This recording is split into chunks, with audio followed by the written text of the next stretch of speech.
So we would say C to D. If you play C and D together on the piano, on the keyboard, oh, it's blurry, it's fine.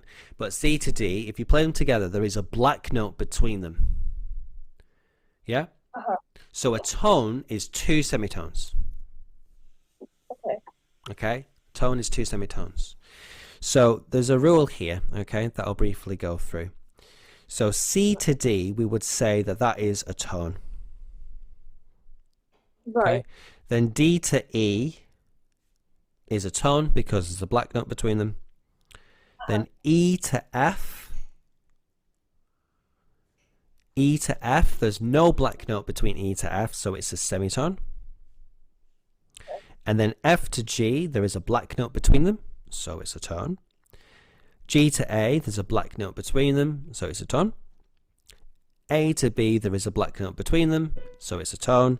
And then B to C, there is no black note between them, it's a semitone. If you put all those letters together, T, T, S, T, T, T, and then S, tone, tone, semitone, tone, tone, tone, semitone, what you effectively have there is a formula. For this meeting, it says we've only got around about 6 minutes. So. Yeah, don't worry about that for now. All right. So you got the tone, tone, semitone, tone, tone, tone, semitone. If you memorize that pattern, that will give you all of the major scales on every single note on the piano. Okay.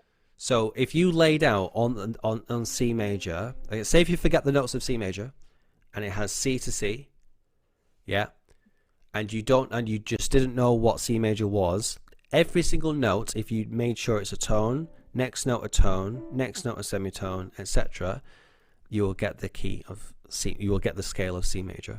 All right. Does that make sense? Yeah. Okay.